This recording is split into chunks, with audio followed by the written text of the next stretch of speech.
I've spent a week at the US-Mexican border. It's unbelievable what I'm going to show you here. This is part one of a 6-part series.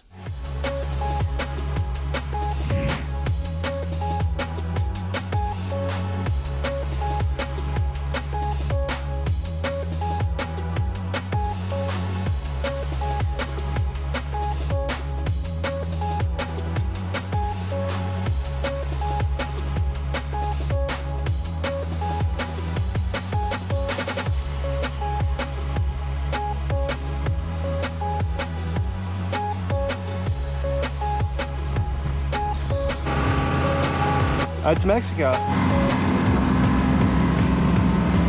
There's a path right there, huh? What? Okay, what's the name of this bar? Oh, it's Cabrera's Bar. I'm with Blackhawk Security and Investigations. Okay. He's just a reporter from out of town. I'm just showing around. Okay. Is it freelance or? Yeah, freelance. Oh, okay. Yeah, no network. Okay, that'll work. Thank you. Thank you. All right, so Raul, you know the border well. I think I do. Talk to us. You're just telling me this. Okay, obviously it was built to here, and then there's a gap. There's a bunch of gaps, as you see right here. There's a bunch of gaps throughout the wall. If you look this way, this is still part of the United States over here. Okay. You'll see, actually, you see Border Patrol up there on that other levee. On the other side of that other levee would be the river. Okay, we can't walk through here though, right? Oh, we can stand right here. That's fine. Okay. Okay, what they do is back this way is the International Bridge. Okay. Under the International Bridge, that's where they're housing the migrants and stuff when they get them and they process them, whatever they're doing. So you'll see buses and traffic flow through here. Go up this way to that levee over there. Uh-huh. They'll take a ride on the levee and they'll make their way to the International Bridge. So you'll see a lot of traffic, like the agent just finished telling us. You'll see traffic where you'll have buses come through here, or white vans and stuff. They transport the people from here to the holding facility. Okay. And then whatever else they're gonna do. Wow. So how is it the last couple weeks? Is it level? Is it going up? Is it going down? Or hard to say? As far as that goes, they're coming over here in the hundreds or thousands. They're nonstop. That's the bad part. Forget about your border wall. Like I said, Wait, thousands nonstop every day, or? Yes, every day. At any given time, you'll have more than 1,000 people held into that bridge for processing. Okay. In La Jolla last week, for example, they had 1,000 within the first 4 hours, from 8 to noon or something. They had over 1,000 people they detained. Imagine how many got through. That's just what they detained at that time. So there's always been, like, we're gonna go into more of this story in the next couple of days, but there's always been a flow coming over. 2019 there was a big Yes. uptick, right? Yes. And so now there is too? Similar? Well, basically what they did in this case, they said, hey, you got 100 days no deportation for OTMs. OTMs means other than Mexican. If you're from Mexico and you come across, they catch you, they throw you right back. Everyone? Yes. If you're from Honduras and all those other areas, what they do is they'll get you, they'll process you, and then they'll release you into the country with walking papers with the court date promising to come back to court. Mm-hmm. So how many come back to court, or hard to say? I'm gonna say hard to say, but I'm gonna say next to none. Okay. You already allowed them into these countries. Basically, that's what they wanted. That's what they're paying to come into. They already paid to come into the country. They already got released with documentation saying they're going anywhere in the United States, and so I doubt if they even come back. How much does it cost? How much are they paying? Say from Honduras or Guatemala. Okay, for that I cannot say on that amount, but just across from Reynosa, which is right there in Mexico, to the United States, they're charging $3,500 just across the river. That's it.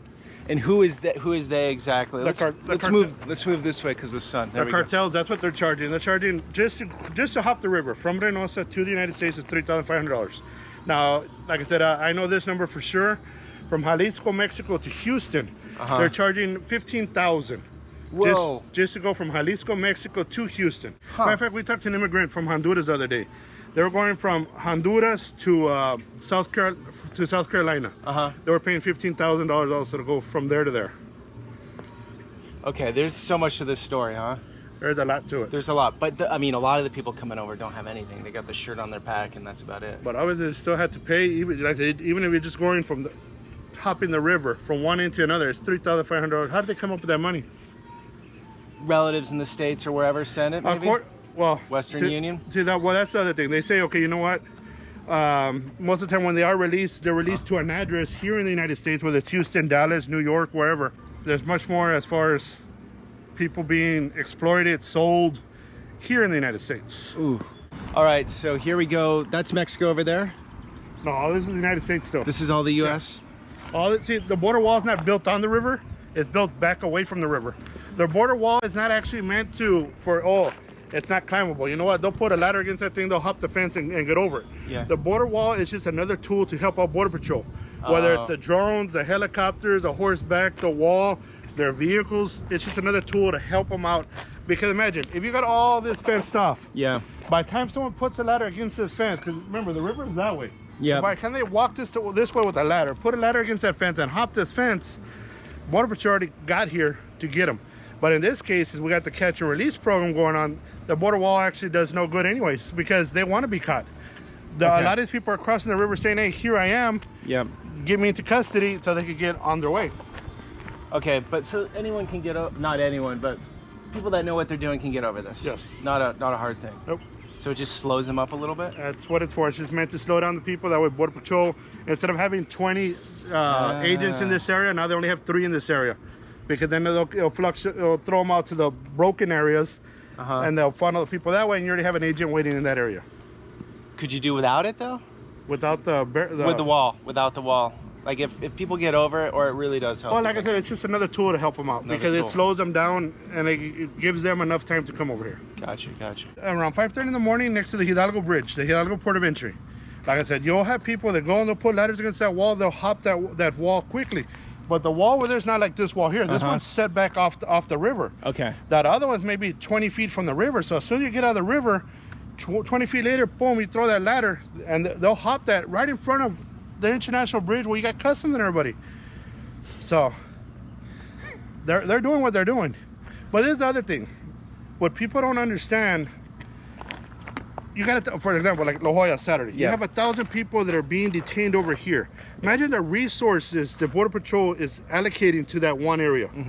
Okay, what about over here? Because they're all tied up here with all these families and all these 1,000 kids and people and everything.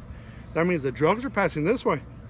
The other people that don't want to get caught are passing this way, because everybody's tied up over here. That's their way of thinking also. That's the reason why they say, you know what?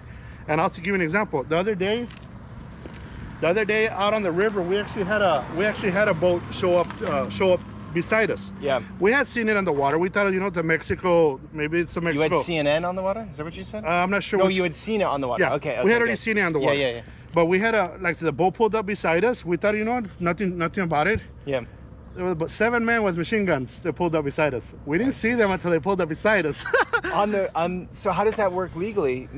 Both countries can be on the river, right? Yes, but half of the river belongs to Mexico, half belongs to the United States. So we're both there, and this is what they told us.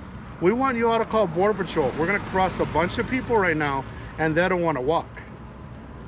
So either way, they got paid. And they already know they're going to release them, so they wanted us to call Border Patrol. The Border Patrol can meet the people on this side of the river and just pick them up. So the 7 guys with 7 guns, was that dangerous out there or what? Everybody in my boat was shooting bricks.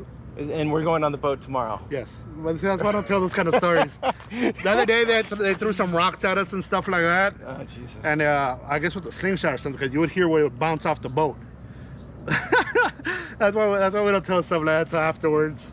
You tell the cameraman, journalist. Well, later on, we'll tell them. You told me before. Well, because All right, guys. The risks I take to show the story. Ro, you're doing it every day, though. I've been doing it for the last 2 weeks. Oh, okay. It's not an everyday thing, so it's just. But the last 2 weeks, we have been hitting it every day. Why do you do it? People need to know the truth of what's going on. We do have a problem, and it's going to get worse until this 100 days is over. See, don't get me wrong. I understand what Biden is trying to do. He wants to overturn Trump's policies. Great. Yeah. If that's what you want to do, he's the president, he can. But have a game plan. At least have a strategy. What are we going to do? If we're going to do this, what are we going to do so we don't have the problem that we're having right now? Okay.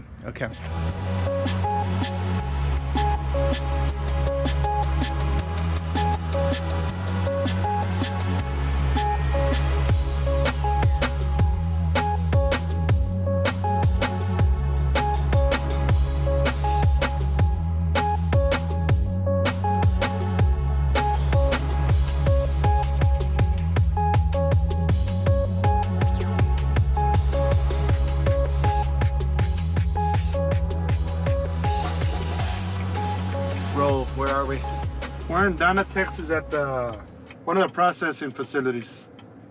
Can we get closer? Let's go. Raul seems to know everybody and the situation quite well. And he's saying we can walk up. So let's see.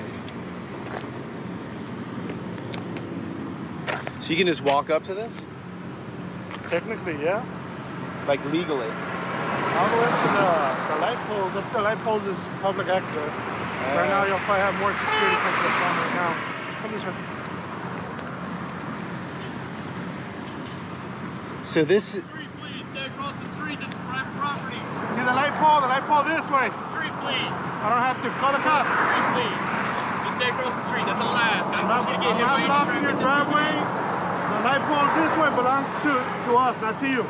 Okay, all I ask is that you stay across the street because I don't want you to get hit by traffic. That's all I'm saying, man. There ain't no traffic. Lieutenant, I work the same field you do, Lieutenant Tom. Trust me, I know what I can and can't do. Okay, that's fine. And I'm holding no threat to you. Okay, that's We're fine. just right here with whatever the public view. Okay, yeah. From across the street would be more preferred because I don't want you to get hit by any traffic that's coming in. I worry about my safety. Okay, that's fine. If anything, worry about safety, put on a reflecting vest for your safety. For my safety, thank you for... You're talking about traffic coming in and out, put on a reflecting vest. Yeah, that's for my gang guard. That's Okay. You should have fine, one sir. I also. got myself. You can handle yours. Okay, so it's a bit tense. I guess the law says you can walk up to the line here. And so what is this exactly? Donna facility? This is a Donna facility. It's a processing center where basically they bring the immigrants here. This thing holds 260 immigrants. Out of the 260, they're supposed to hold 260. Right now they got close to 5,000 people in this facility. But 260 originally. Now there's a ton of tents, right? Oh, right now everything's under construction right now. They are making this place bigger to house more people. Okay, because it's massive. Yes. Guys, I can't get in there obviously, but you can see. So these are all the migrants that come over. This is their first stop? I'm not sure the process. I think from here, yes. Well, they get processed. There's makeshift facility where they get processed under the bridge or in some other area. From there, they probably get transported over here. Gotcha. All right. Well, that's the best we can do. Thank you, Lieutenant.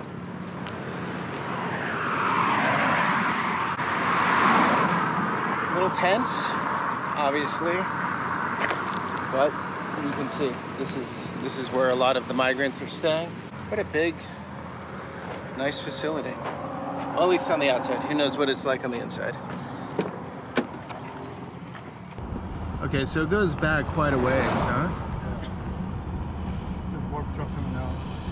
Okay, put the camera down. No, that's fine. You can record anything within view. They're in public access.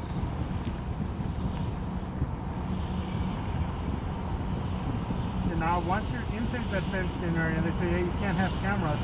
Well, that's different because it's inside the shuttle buses and stuff. Okay.